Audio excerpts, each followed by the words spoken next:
নমস্কার, আমি অমৃতা মুখার্জি।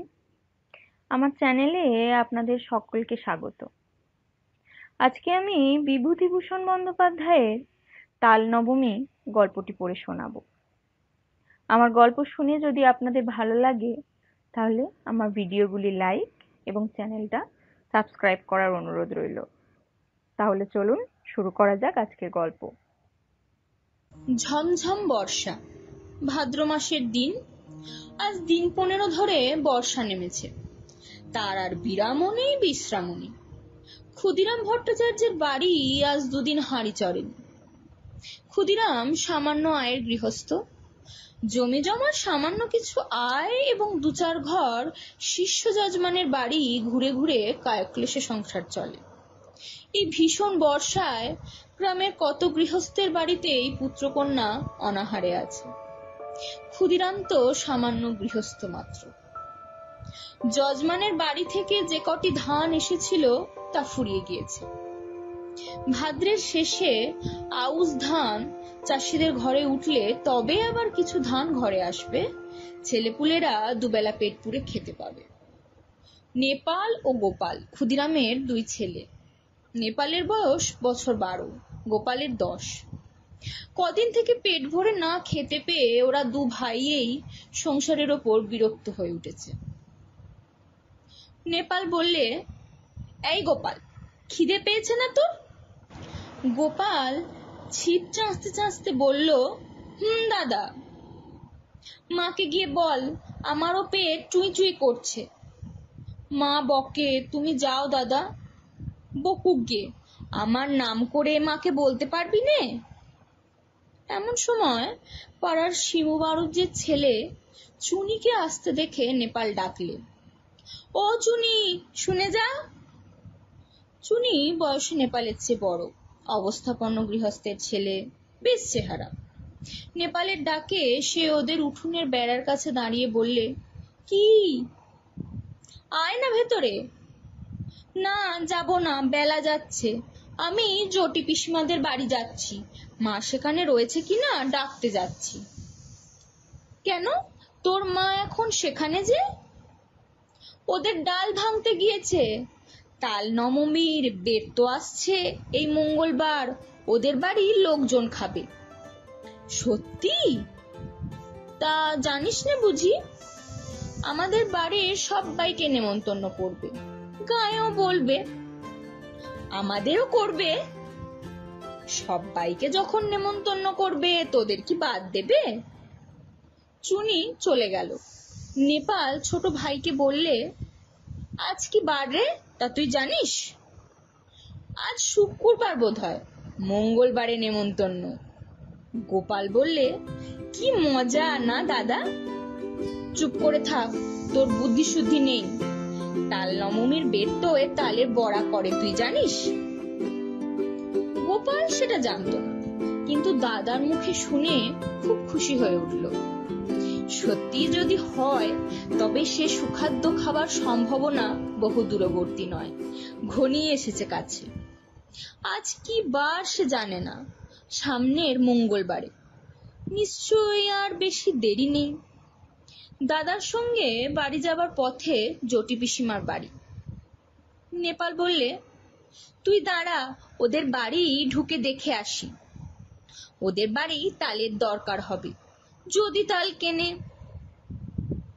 এ গ্রামের মধ্যে তালের গাছ নেই। মাঠে প্রকাণ্ড তাল দিঘি। নেপাল সেখান থেকে তাল কুড়িয়ে এনে গায়ে বিক্রি করে। জটি পিসিমা সামনেই দাঁড়িয়ে।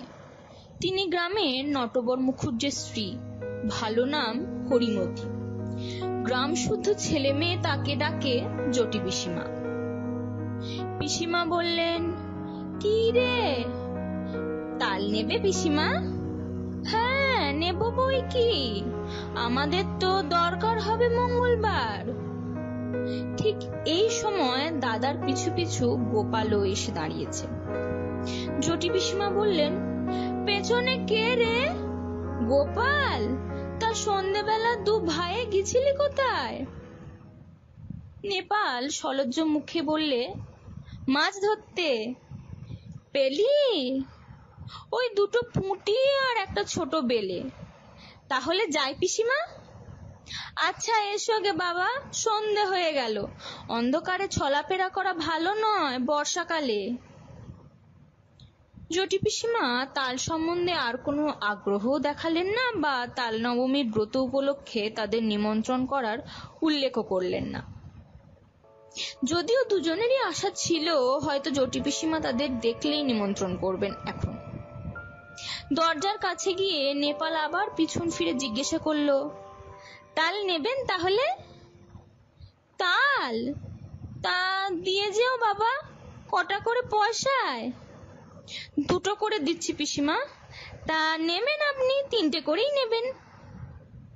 বেশ কালো হেরে তাল তো, আমাদের তালের পিঠে হবে তাল নবমীর দিন, ভালো তাল চাই। মিশ কালো তাল পাবেন, দেখে নেবেন আপনি। গোপাল বাইরে এসেই দাদাকে বললে, কবে তাল দিবি দাদা? কাল। তুই ওদের কাছে পয়সা নিস নে দাদা।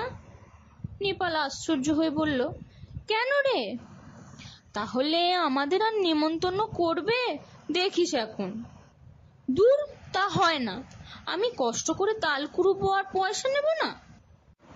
রাত্রে বৃষ্টি নামে, হুহু বাদলার হাওয়া, সেই সঙ্গে পূব দিকের জানলার কপার দড়ি বাঁধা, হাওয়ায় দড়ি ছিঁড়ে সারা রাত খট খট শব্দ করে ঝড় বৃষ্টির দিনে। গোপালের ঘুম হয় না, তার যেন ভয় ভয় করে। সে শুয়ে শুয়ে ভাবছে, দাদা তাল যদি বিক্রি করে তবে ওরা আর নেমন্তন্ন করবে না। তা কখনো করে? খুব ভোরবেলা উঠে গোপাল দেখলে বাড়ির সবাই ঘুমিয়ে, কেউই তখনও ওঠেনি। রাত্রের বৃষ্টি থেমে গিয়েছে, সামান্য একটু টিপটিপ বৃষ্টি পড়ছে। গোপাল এক ছুটে চলে গেল গ্রামের পাশে সেই তাল দিঘির ধারে। মাঠে এক হাঁটু জল আর কাদা। গ্রামের উত্তর পাড়ার গণেশ কাওড়া লাঙল ঘাড়ে এই এত সকালে মাঠে যাচ্ছে। ওকে দেখে বললে, কি খোকা ঠাকুর, যাচ্ছ কনে এত ভোরে? তাল কুড়োতে দিঘির পাড়ে। বড্ড সাপের ভয় খোকা ঠাকুর, বর্ষাকালে ওখানে যেও না একা একা। গোপাল ভয়ে ভয়ে দিঘির তালপুকুরের তালের বনে ঢুকে তাল খুঁজতে লাগলো। বড় আর কালো কুচকুচে একটা মাত্র তাল প্রায় জলের ধারে পড়ে, সেটা কুড়িয়ে নিয়ে ফিরে আসার পথে আরো গোটা তিনেক ছোট তাল পাওয়া গেল। ছেলে মানুষ, এত তাল বয়ে আনার সাধ্য নেই। দুটি মাত্র তাল নিয়ে সোজা একেবারে জটি পিসিমার বাড়ি হাজির। জটি পিসিমা সবে মাত্র দোর খুলে দোরগোড়ায় জলের ধারা দিচ্ছেন।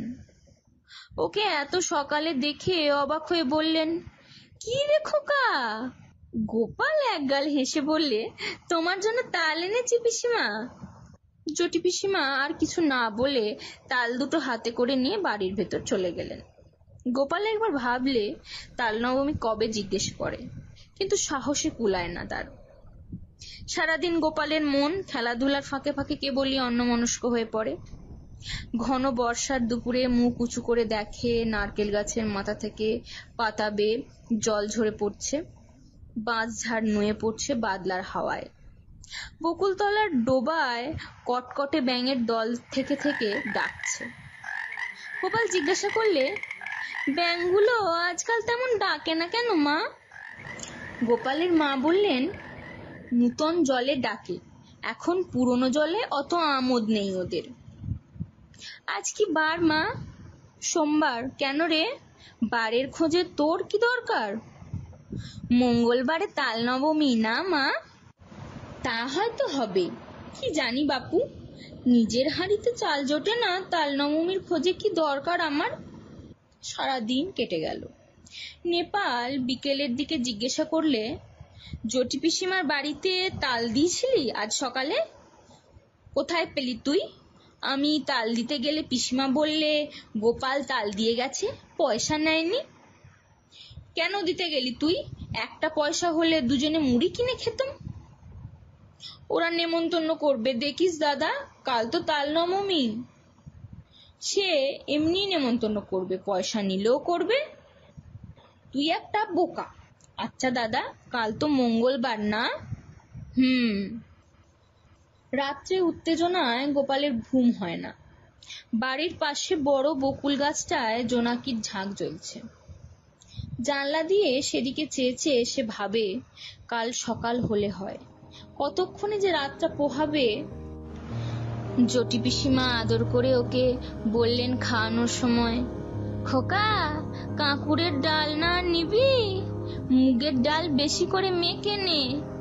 জটি পিসিমার বড় মেয়ে লাবণ্যদি একখানা থালায় গরম গরম তিল পিটুলি ভাজা এনে ওর সামনে ধরে হেসে বললে, খোকা, কখানা নিবি তিল পিটুলি?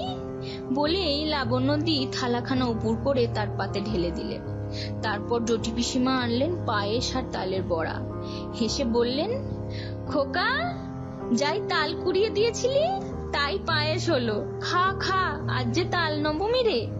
কত কি চমৎকার ধরনের রাধা তরকারির গন্ধ বাতাসে, খেজুর গুড়ের পায়েসের সুগন্ধ বাতাসে। গোপালের মন খুশি ও আনন্দে ভরে উঠল। সে বসে বসে খাচ্ছে, কেবলই খাচ্ছে। সবারই খাওয়া শেষ, ও তবুও খেয়ে যাচ্ছে। লাবণ্যদি হেসে বললে, আর নিবি তিলপিটুলি? ও গোপাল! হঠাৎ গোপালের চোখ চেয়ে দেখলে জানলার পাশে বর্ষার জলের ভেজা ঝোপঝাড়। তাদের সেই আতা গাছটা, সে শুয়ে আছে তাদের বাড়িতে। মার হাতের মৃদু ঠেলায় ঘুম ভেঙেছে। মা পাশে দাঁড়িয়ে বলছেন, ওঠ ওঠ, বেলা হয়েছে কত, মেঘ করে আছে তাই বোঝা যাচ্ছে না। বোকার মতো ফ্যাল ফ্যাল করে সে মায়ের মুখের দিকে চেয়ে রইল। আজ কি বার মা? মঙ্গলবার। তাও তো বটে, আজই তো তাল নবমী। ঘুমের মধ্যে ওইসব কি হিজিবিজি স্বপ্ন সে দেখছিল। বেলা আরো বাড়ল। ঘন মেঘাচ্ছন্ন বর্ষার দিনে যদিও বোঝা গেল না বেলা কতটা হয়েছে। গোপাল দরজার সামনে একটা কাঠের গুঁড়ির উপর ঠায় বসে রইল।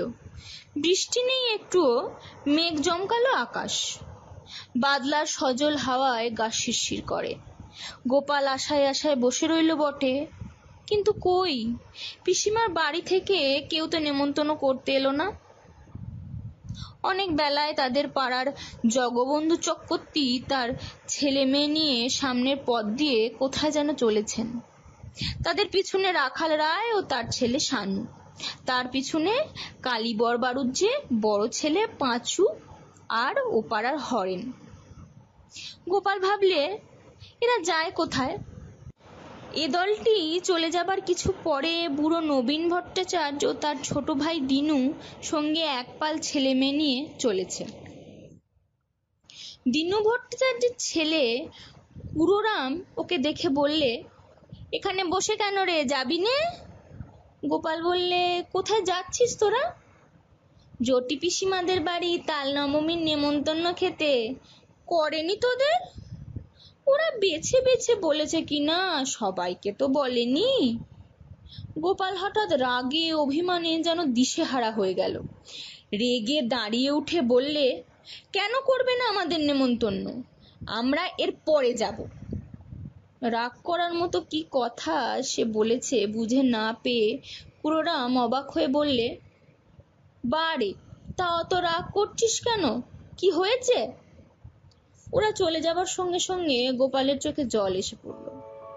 বোধহয় সংসারের অবিচার দেখে।